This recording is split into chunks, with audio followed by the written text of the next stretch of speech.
Hi everyone! I am here to discuss to you some articles made during the Treaty of Paris. I hope that this video will be beneficial to all of us. Now, before we proceed, let me give you a background check. Treaty of Paris, signed on December 10, 1898, was a peace agreement between Spain and the United States that ended the Spanish-American War.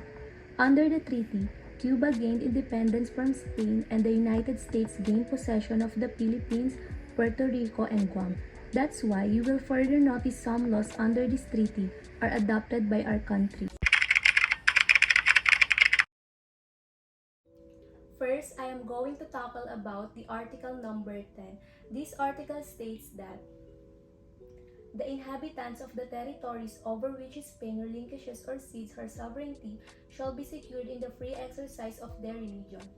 According on the article, the occupants and citizen who lives on the said place which is Spain has been voluntarily given up should be still free to exercise whatever their religion or belief is. Like here in the Philippines, every religion and belief is being respected by each and every one of us, and this article shows how to validate the belief and practices of every citizen. The next is Article 11. This article states that the Spaniards residing in the territories over which Spain by this treaty cedes or relinquishes her sovereignty shall be subject in matters civil as well as criminal to the jurisdiction of the courts of the country wherein they reside, pursuant to the ordinary laws governing the same, and they shall have the right to appear before such courts, and to pursue the same course as citizens of the country to which the courts belong. Article 11 explains that the Spaniards must abide also in the laws on the areas or places they had been voluntarily given up or surrendered. In short, citizens living on the said place is expecting to follow the laws of the country. Just like here in our country, if a foreigner visits or migrates to our country, they are obliged to follow our rules and laws here.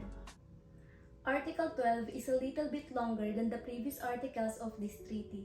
It states here, judicial proceedings pending at the time of the exchange of ratifications of this treaty in the territories over which Spain relinquishes or cedes her sovereignty shall be determined according to the following rules.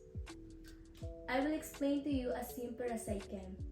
This article focuses about trials pending on courts at the time of exchange of treaty all over the territories that has been considered to be under the surrendered places and areas shall be determined according to the following rules like: first, individuals or criminals who has been involved into a criminal case with respect to which there is no option and rights of review under the Spaniard law shall be considered into final judgment and shall be punished or executed in due form of the government's capable authority. Second, civil acts between individuals or criminals that is accused shall be punished before the court where they have been placed and resolved. If an individual has been convicted on a specific place during the agreement of the treaty, he or she will be punished where he was. In simple explanation, civil cases or criminal cases that is pending or under investigation on such a specific place or court that is not still resolved or closed under or during the time of this pact or treaty will be and should be continued to be solved on the same court or place where the case has been held. Third, criminal cases which is still pending on the Court of Spain on or before the treaty has been approved and finalized is still subject to continue until its final judgment. The implementation of this law shall be done where the case takes place or arose. Regardless of having a war or ceasefire, criminal cases should continue pending cases until its final judgment. And last but not the least, my last point, Article 13.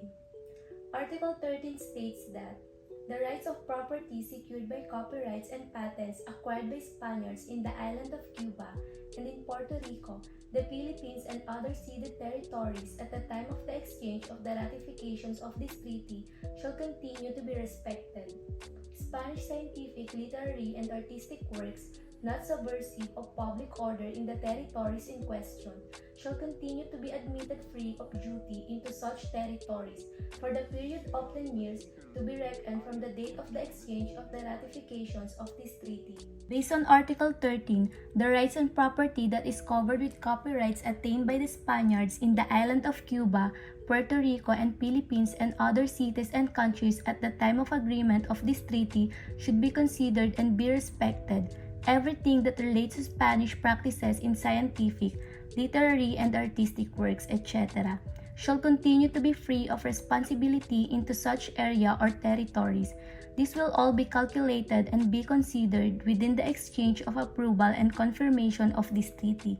Just like in the Philippines, there are so many kind of practices in terms of tradition and culture, and we can freely and comfortably do any practices we want to be, and be devoted on what we want to believe. The government is respecting each and everyone's belief and tradition or culture. That's all for today. I hope you enjoyed this simple and short historical discussion during the ceasefire of the Americans and Spaniards. Hoping you find this video educational. Keep safe everyone. Thank you for watching and listening.